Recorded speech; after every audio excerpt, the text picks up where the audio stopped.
Inquietações de um Cronista, L. Ruas, em sua Linha d'Água, que é o livro onde as crônicas estão reunidas, não é? E a data de hoje, pode passar. Pode passar esse slide, tá? Eu pensei assim, que nós podemos debater, até vocês escrevendo no chat, ou talvez até pedindo a palavra, não é?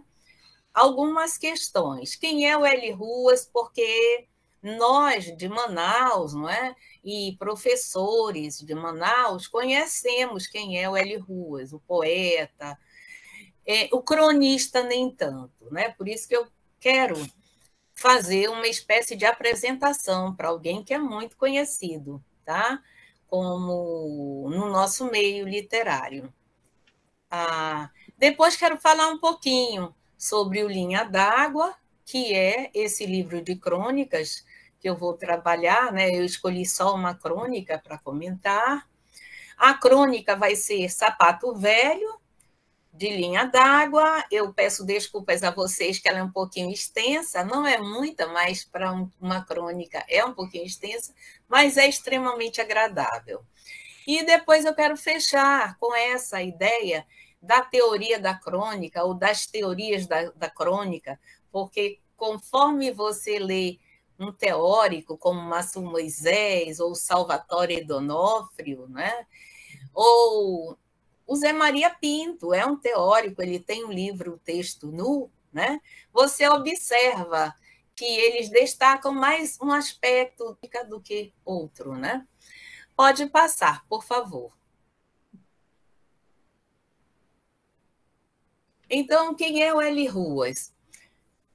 Luiz Augusto de Lima Ruas, que tem esse nome artístico de L. Ruas, não é? Ele escolheu esse título. Ele nasce em Manaus em 1931. Ele cursou filosofia no Seminário Metropolitano de Fortaleza e cursou teologia no Rio de Janeiro, lá no Seminário São José, não é? Então, veja, ele tem toda uma trajetória religiosa cristã católica, não é?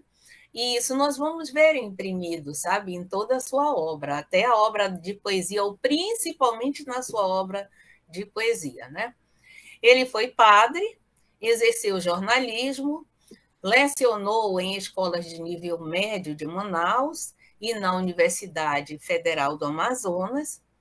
Ele foi membro do Clube da Madrugada e durante a ditadura militar e civil, né, apoiada por muitos civis, ele foi vítima de perseguições políticas por causa de suas posições progressistas, não é?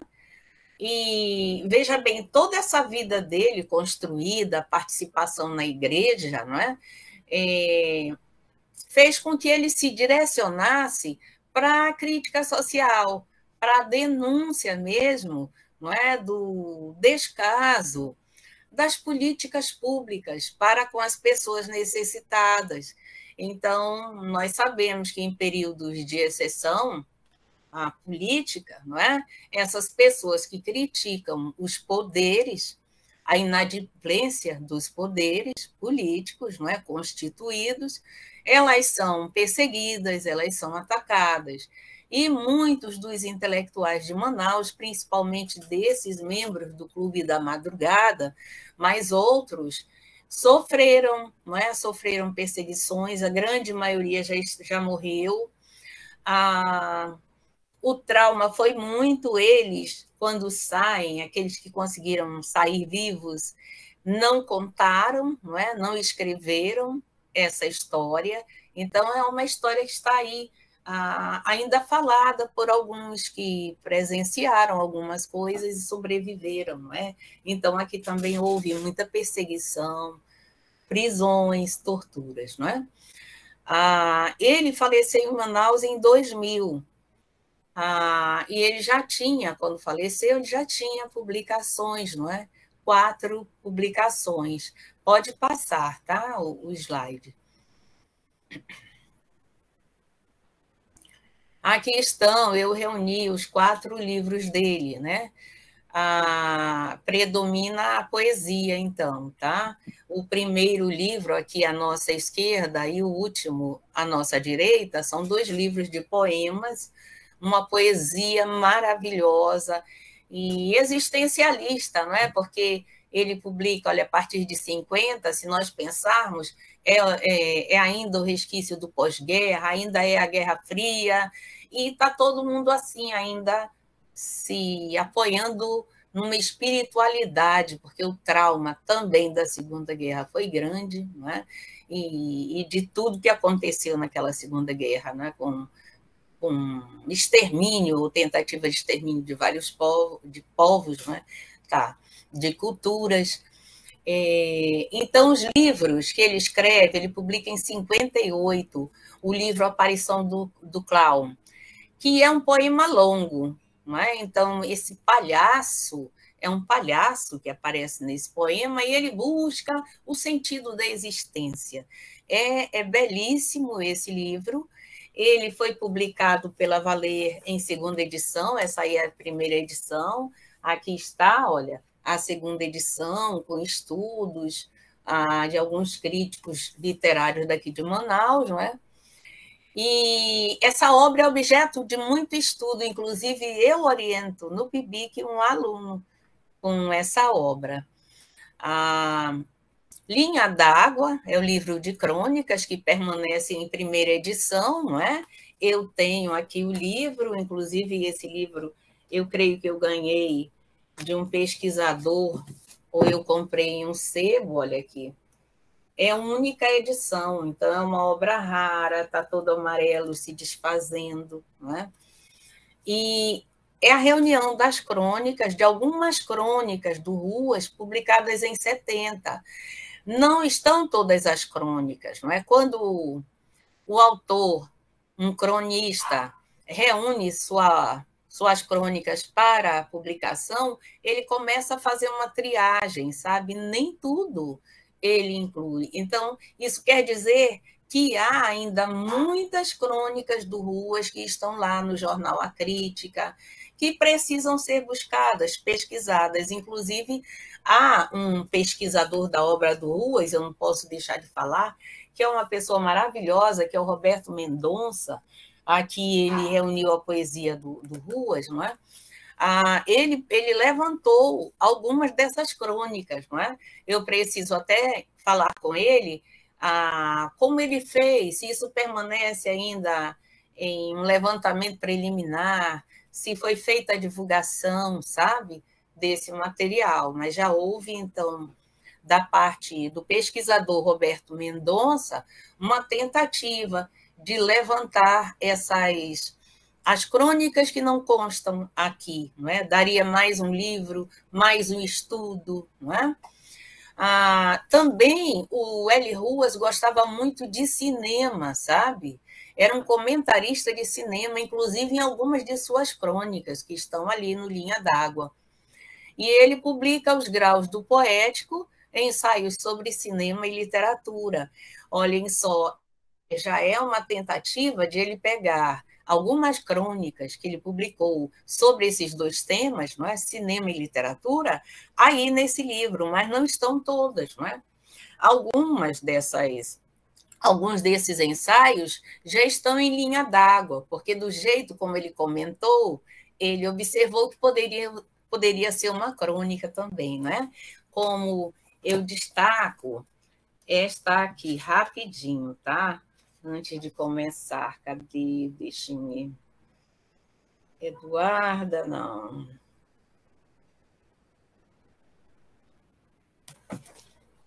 Assim, rapidamente, só para mostrar como ele comenta, é a morte de uma atriz, mas ele faz um comentário na crônica como se fossem tomadas de um filme, sabe? Aqui, em Saint-Jean-Cap-Ferrat, tá? E não, também não é essa, não. Essa também tem tomada cinematográfica. Bom, não sei se eu vou achar agora, mas ele é muito criativo nesse seu trabalho, tá? Mas faltou só eu comentar o poemeu rapidinho. O poemeu, aí são vários poemas mesmo. Essa obra do Ruas, por ter poemas então separados, já que o primeiro é um poema longo e único, essa é a obra mais explorada do Ruas, sabe? E é belíssima também. Ela tem passagens sobre metalinguagem. Vocês veem que até a capa, olha, é um cavalo nas nuvens, não é? Ele é muito lírico, então toda a sua obra é muito lírica, a do Ruas, tá? Mas passando para o próximo slide. Eu gostaria de destacar aqui os estudos, as fortunas críticas do Ruas, porque o Ruas é muito biografado e antologizado, não é? Sem um estudo da sua obra, em vários livros sobre literatura no Amazonas, sabe? E há estudos, claro, aliás, prefácios de professores conceituados, como Marcos Frederico Kruger Aleixo, como o Tenório Teles, não é? O Zé Maria Pinto, outros críticos assim. Mas é pouca coisa para a qualidade dessa obra, entende? Então, o que eu levantei foi assim, pouquinho, há mais coisa, mas como eu disse, não um estudo aprofundado como aparece aqui. Então, a Caroline Duarte fez um PIB, que foi orientada por mim, ela trabalhou as crônicas. O título foi esse, olha, Crônicas Manhentas, a ficção de L. Ruas. O Roberto Mendonça, não é? Que estuda a obra do Ruas e publica muito sobre ele, agora ele tem um blog e ele também publica, tá? Então, eu coloquei duas obras do Roberto Mendonça. Agora, há um PIBIC do Eduardo Monteiro, que é sobre o Orfeu, em Aparição do Clown, aquele primeiro livro. O Eduardo Monteiro já está num segundo PIBIC, sempre trabalhando esse elemento do Orfeu nessa obra, tá? Há um texto meu que, a respeito dele, foi esse texto que eu apresentei, conversava com o professor Esteban na altura lá de 2015, por ali, depois eu publiquei, que era mostrando como o Ruas vai montando as suas crônicas com os temas, não é? Da vida cotidiana e com essas duas artes que eram da sua preferência, então, pelo menos isso se denuncia nas crônicas, que é o cinema e a literatura, não é? Então, eu intitulei Bordados de uma Tapeçaria, Crônicas de L. Ruas, analisei ali, comentei ali só 4 crônicas e falei de um modo amplo no livro Linha d'Água, tá? Eu gostaria de destacar o José Alexandre Rodrigues, que foi orientado pelo Marcos Frederico, porque ele estudou no PPGL. Eu acho que é o primeiro estudo de mestrado sobre a obra do Ruas, sabe? Então, é importante destacar. E vejam, é um estudo de 2012, para ver, né, uma obra tão densa, complexa, ainda tem pouco estudo, né? Isso quer dizer que a gente pode, então, se candidatar, não é? A fazer um projeto, apresentar o projeto não é? E pesquisar essa obra, tá? Aí eu coloquei o Tenório Teles com o Marcos Frederico, com essa obra, onde eles fazem pequenos comentários da obra do Ruas, mas, claro, há muitos, muitos outros antologizadores dessa obra, tá? Sem estudo aprofundado, tá bom? Pode passar, por favor. Linha d'Água. Esse livro ele foi publicado em 70, não é? O Ruas morre em 2000, ainda está vivo, então, olha que foi pelas edições da Fundação Cultural do Amazonas, então surge essa Fundação Cultural para patrocinar também publicações no Amazonas, isso é importante, não é? Foi a gráfica e editora Arte Nova do Rio de Janeiro que fez a a impressão do texto, então, não é? Com a capa de autoria de Valneide Almeida, e o prefácio é de um intelectual do Amazonas, Luiz de Miranda Correia. É interessante que é a única publicação, como eu falei para vocês, não é? O livro tem 55 crônicas, e os temas são amizade, crítica social, a santidade, não é? Em que aspecto cada um de nós é também um santo, não é? Tá? Sobre a solidão, sobre a arte de viver, sobre a crítica de arte, não é? É interessante, eu marquei aqui ao Rés do Chão, porque, olhem, a capa tem tudo a ver com essa ideia de que a crônica é a vida ao rés do chão, uma frase do Antônio Cândido, não é? No livro A Crônica, o Gênero, Sua Fixação e Transformações, não é? Ele faz o prefácio e comenta isso, o Antônio Cândido. E o Ruas, em 70, não é? Ele vai com essa ideia, a capa, pelo menos, está de acordo com essa ideia. Quando ele escreve linha d'água, as crônicas estão na linha d'água, olha só, não é? Estão bem na superfície, quer dizer, as crônicas não são um formato de literatura hermético, assim, que você tem que mergulhar na água para descobrir, sabe, o significado daquele texto. Então, é um texto que tem uma linguagem bem acessível à grande maioria dos leitores dos jornais, onde ela foi primeiramente publicada, não é? E pronto, por isso está ali na linha d'água, na superfície da água, sabe? Interessante não é? Essa semelhança de significados, não é? A que o Cândido faz e a que o Ruas faz, sabe?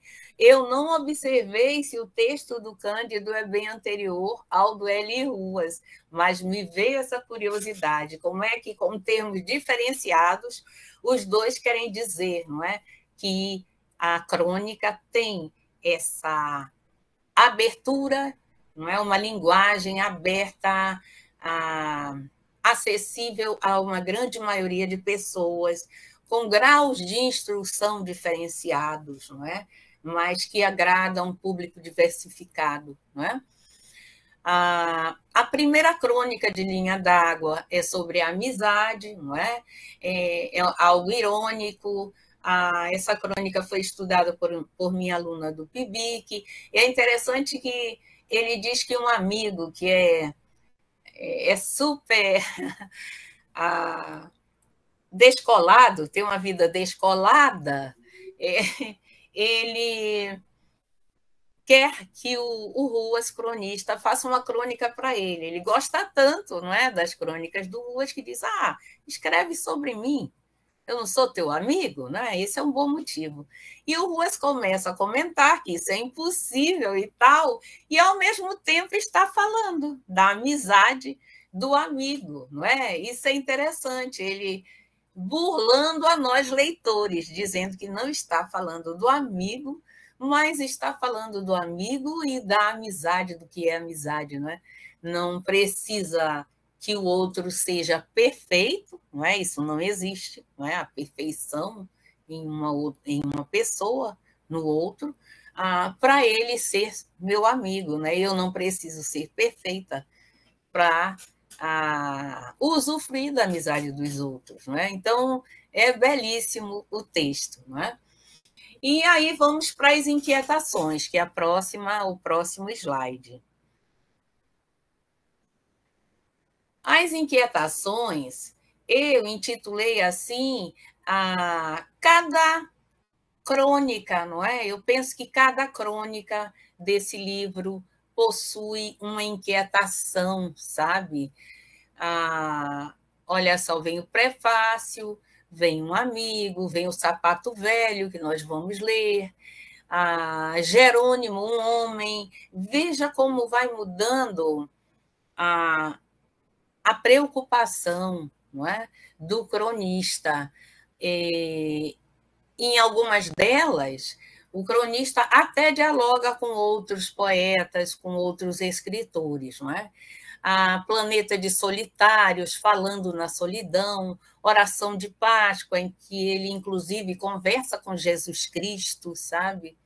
Então, são inquietações conforme o momento, não é? Conforme a vida cotidiana. Aí, por isso que eu intitulei assim essa minha fala. Por exemplo, aqui à nossa esquerda, Notícias de Jornal, lembra muito o poema do Manuel Bandeira, sabe? Só que é um outro fato, também um fato que acontece na época em Manaus, não é? Um crime louco, não é? Motivado por uma falta de sentido e tal, e pronto, lembra a ele o Notícia de Jornal do Manuel Bandeira, e ele narra o fato, não é? Com muito lirismo, como o Bandeira mostra lá, né? Lembra da notícia do jornal que o João Gostoso, no Manuel Bandeira, o João Gostoso bebe, né? Trabalha o dia inteiro, bebe e sai dali e se joga na Lagoa Rodrigo de Freitas, não é assim? Então, se eu não estou esquecida, é isso, né? Então, essa mesma notícia que aparentemente é brutal, não é? É apresentada na Crônica do Ruas de uma maneira mais delicada, digamos, não é? Abrandando essa violência do fato, sabe? Pode passar, tá? A partir daqui, eu não sei se o professor Esteban vai projetar a Crônica Sapato Velho, mas senão eu leio aqui, que eu estou com o texto, tá? Aí Deixa por... tá no outro arquivo. Só um segundo. tá a tela, tá? Deixa aumentar. Deixa ele ajustar para ficar É. bem legível para vocês. Pronto. Tá, está centralizado agora o texto. Uhum. Vamos lá. Sapato velho. Acordei. O suor escorria pelas costas, dando-me a impressão de vermes que deslizavam lentamente, fazendo cócegas. Moscas silenciosas e impertinentes, enxotadas, retornavam ao mesmo lugar de onde haviam sido expulsas. E para dizer mesmo a verdade, não sei se foi o calor ou se foram as moscas que me arrancaram do sono. O certo é que, apesar de fechar os olhos e ainda permanecer deitado por algum tempo, não consegui mais dormir. Estava decididamente acordado. Se mudasse de posição, quem sabe? Talvez o sono estivesse do lado dos pés, pois a vontade de me erguer da cama era nenhuma. Segui o meu próprio conselho e, com um giro sobre a cama, desloquei os pontos cardeais. De bruços, fiquei assim uns 3 minutos, esperando que a nova técnica ou a nova posição me facilitasse tomar de assalto o reino de Morfeu.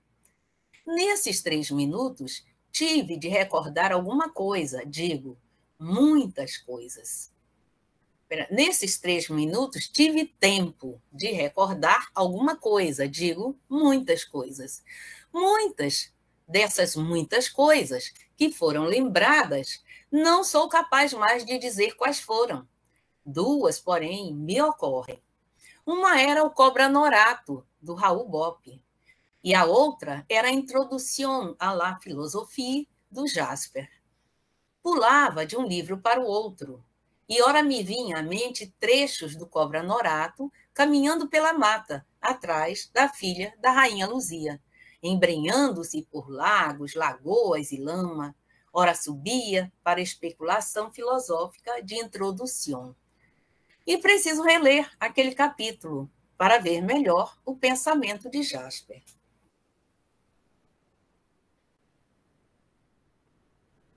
Vamos esperar ele ajustar aqui, tá?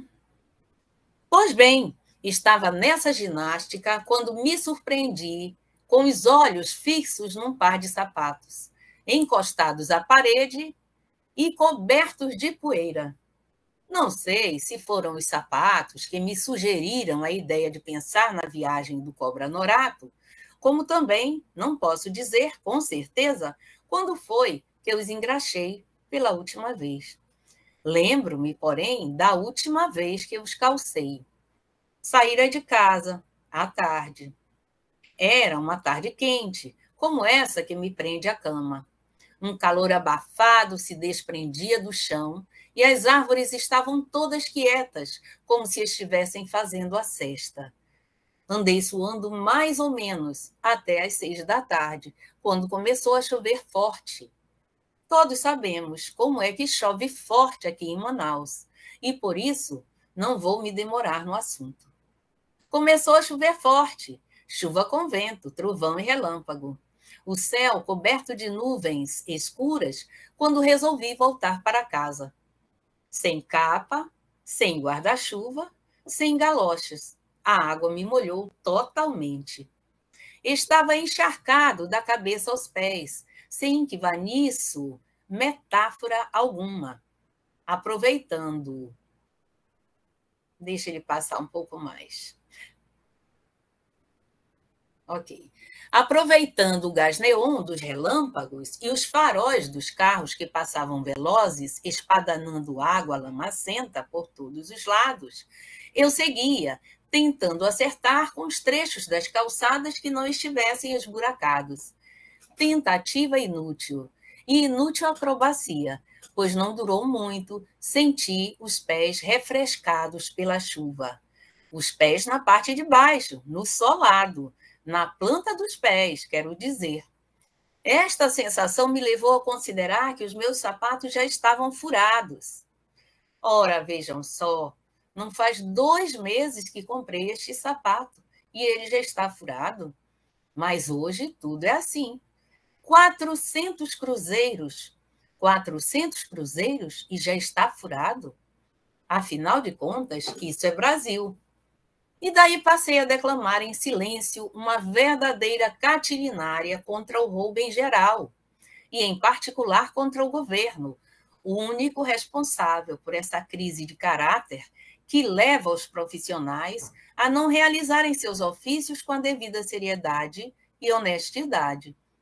Andei uns 2 quarteirões completamente entregue às minhas apóstrofes. De tal modo entregue a elas que, ao cair dentro de uma poça d'água, já estava também completamente convencido de que a culpa dos meus sapatos estarem furados era exclusiva do presidente da República.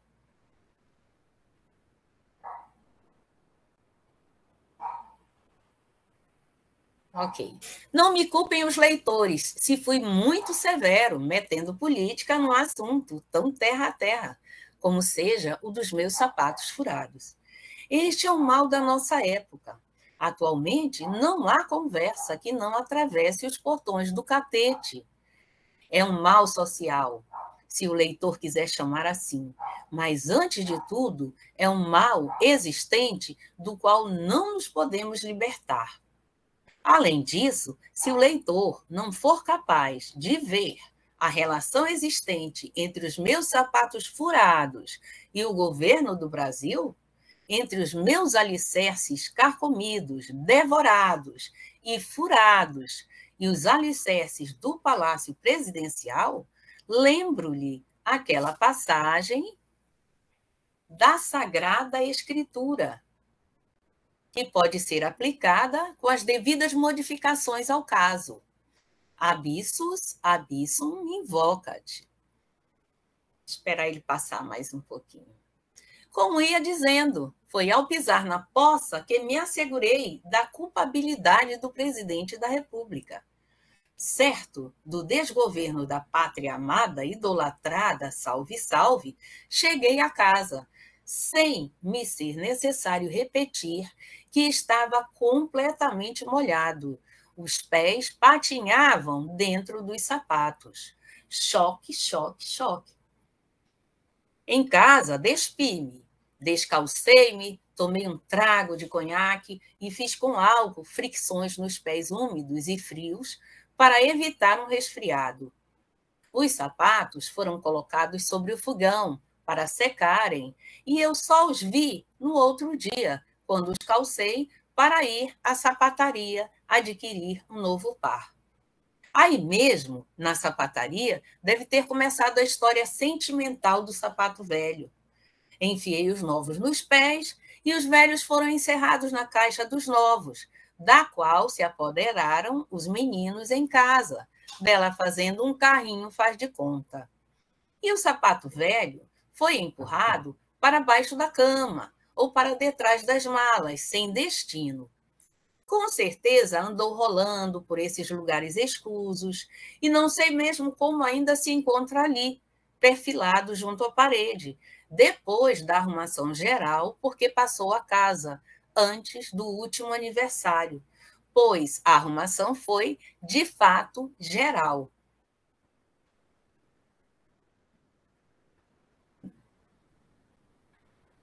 Não houve móvel que ficasse no seu lugar. O guarda-roupa saiu de perto da janela que abre para o quintal e agora ocupa o antigo lugar da penteadeira. A cama está de frente para a porta pela qual se vai à sala de jantar. O oratório ficou de ângulo do lado direito da cama e a mesinha de cabeceira foi para o lado esquerdo. Se me perguntarem a razão da mudança, não seria capaz de explicar.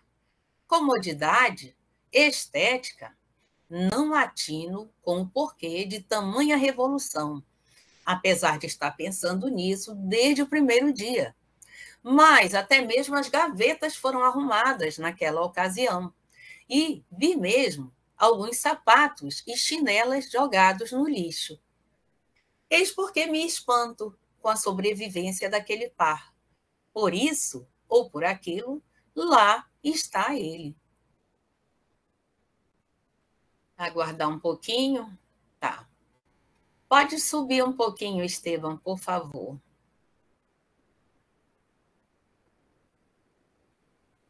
Aguardar um pouquinho, que o Esteban está ajustando, tá? Tá. Eis porque me espanto com a sobrevivência daquele par. Por isso, ou por aquilo, lá está ele, encostado à parede, coberto de uma densa camada de poeira e devido à ação da água, e logo em seguida do fogo, tomou uma aparência ressequida. Os bicos estão tanto revirados, e chego a ter a impressão de estar vendo duas velhas naus, que depois de muito velejar, fendidas talvez por alguma borrasca impetuosa e selvagem, ficaram ancoradas num qualquer porto, transformando-se em viveiro de ratos, baratas e outros insetos daninhos, tendo o bojo recoberto de algas e lodo. E a imagem não anda muito mal, pois, na verdade, há muita semelhança entre os sapatos e as naves. O próprio formato nos dá essa ideia. Além do formato, a semelhança se acentua se passarmos a missão que é a sua de ambos, dos sapatos e das naves. Estas nos levam para as grandes viagens, estes para as pequenas. Pequenas ou grandes, viagens são sempre viagens. E a quantas viagens nos caminhos do meu mundo eles não me levaram? Vi homens e coisas, paisagens e costumes tão diversos, vi o pranto e o riso, funerais e casamentos. Com eles entrei em salões suntuosos de ricos palacetes e pisei o chão batido de choupanas miseráveis.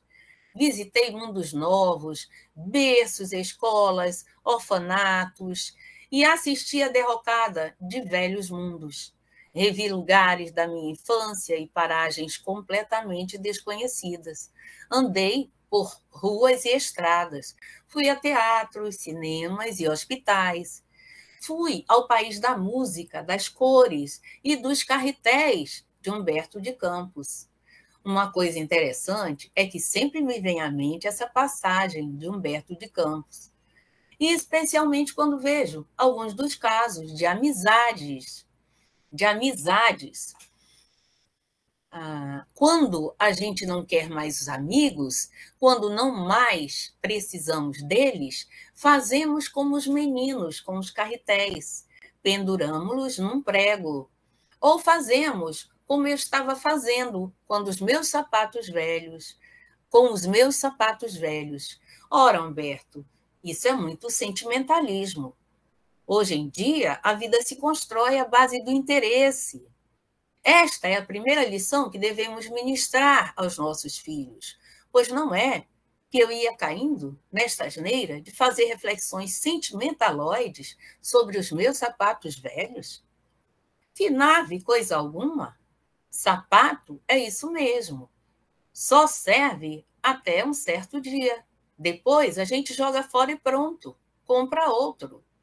E daí por diante, comecei a destruir, um por um, todos os argumentos sentimentais anteriores. Nem nave, nem viagem, nem mundo novo, nem mundo velho, nem tolice alguma. Isso que eu estava fazendo era uma grande besteira. E comecei a rir da minha poetice de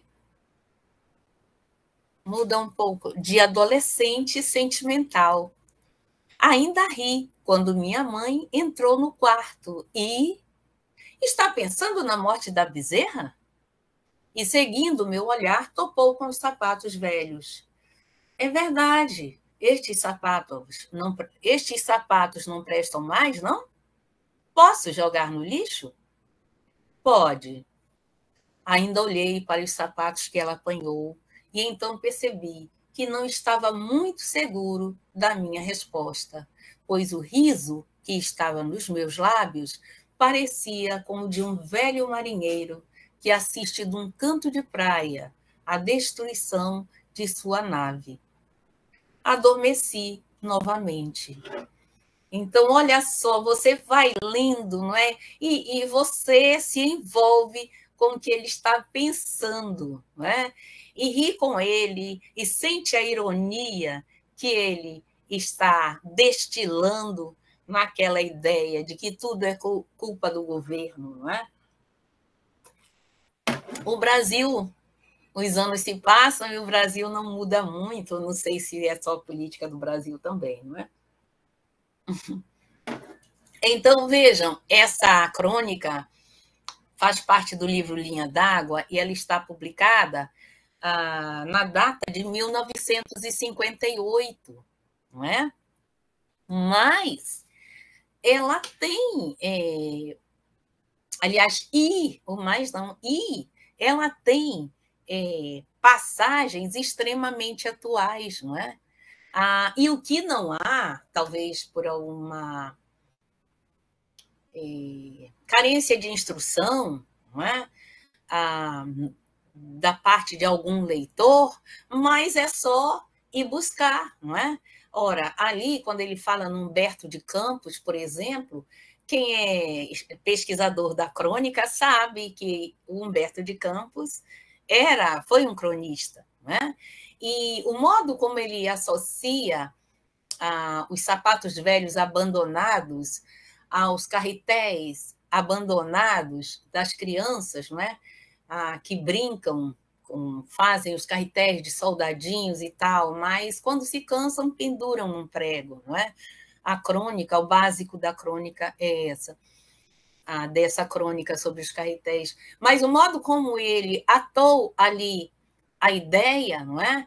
De que ele também abandonou o sapato, como o menino lá da crônica do Campos abandonou seus carretéis, seus soldadinhos, nem precisa ler a crônica, não é? Está tudo ali dado para nós, não é? Numa linguagem completamente acessível, não é?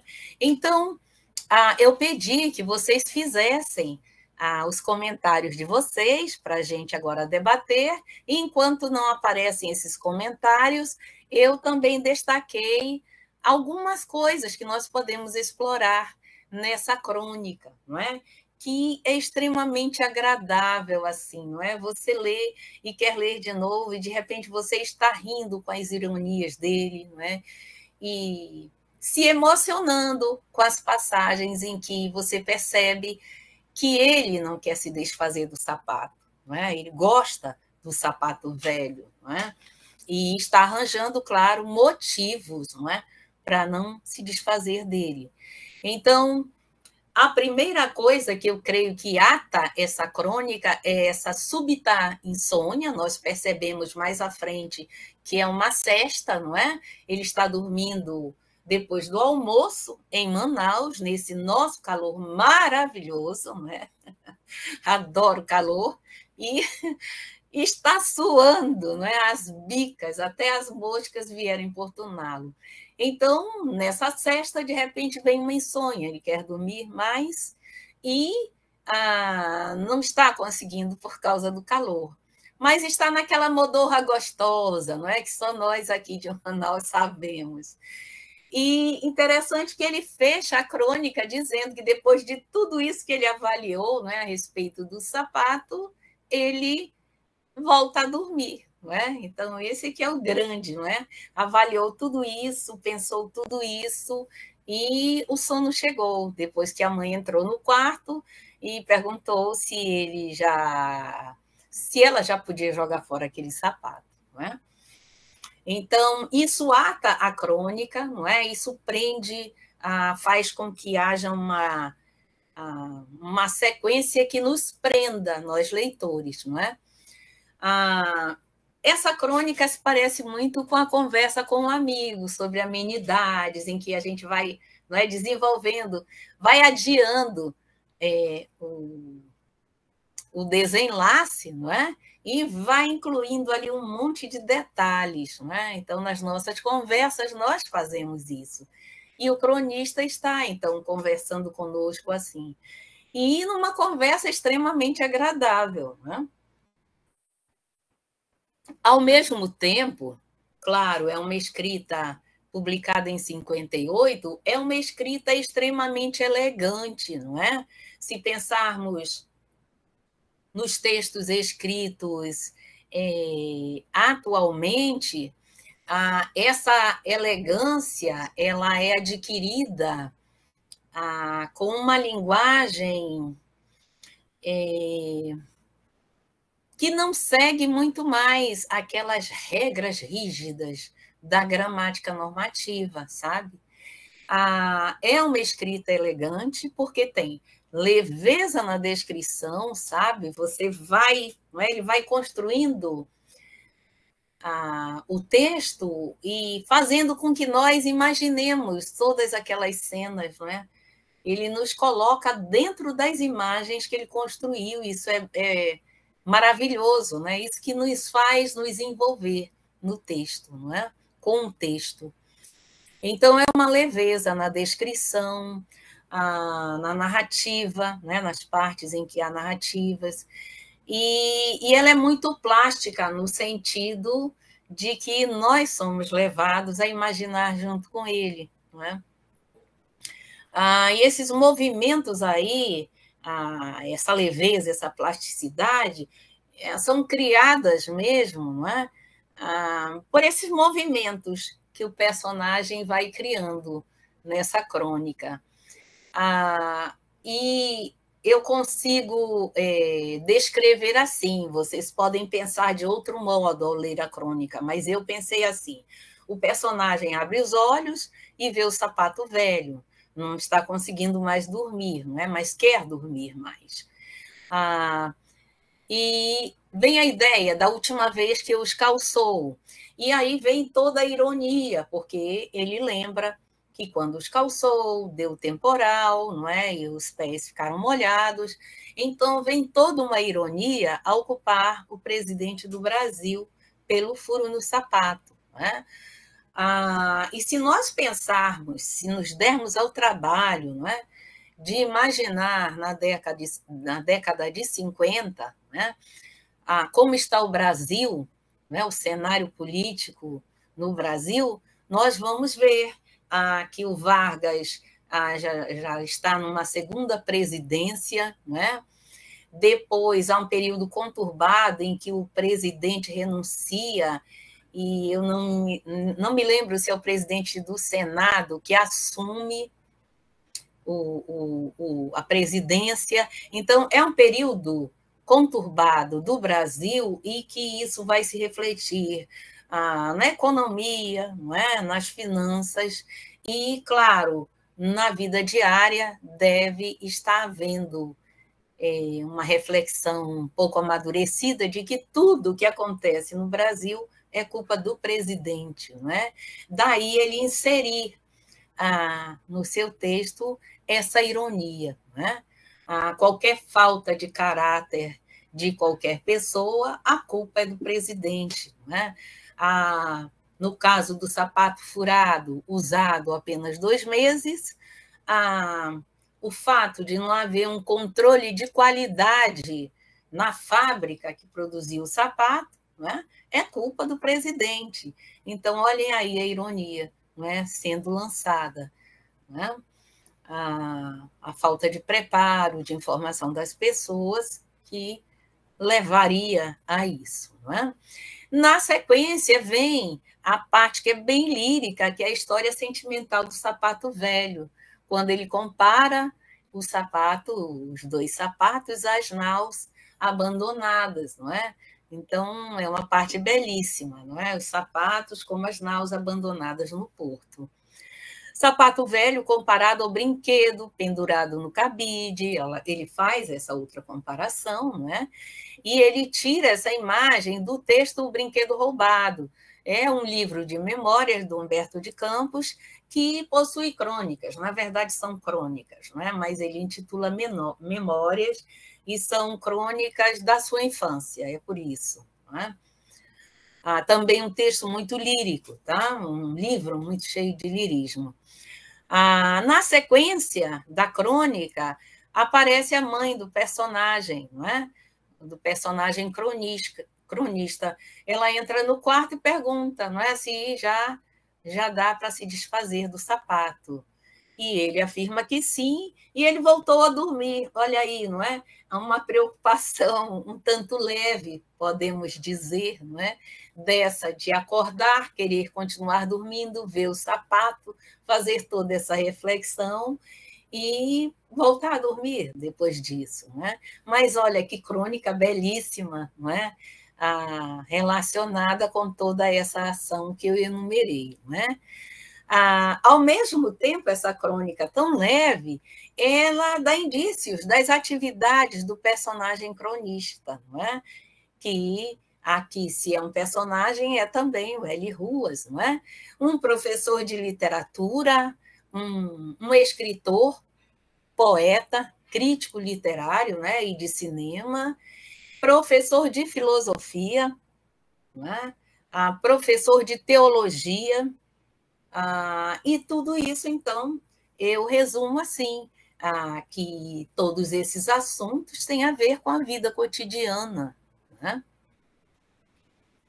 Bem, era isso assim que eu queria comentar dessa crônica, não é? E queria que nós temos tempo ainda, eu acho, eu queria que vocês comentassem também como viram assim na primeira leitura, não é? Quem leu antes, tudo bem, já teve mais tempo para destacar outros elementos. Então, essas crônicas, por isso que depois se tornam peças de livros. Ora, ela perdeu, de certo modo, aquela marca do efêmero, sabe?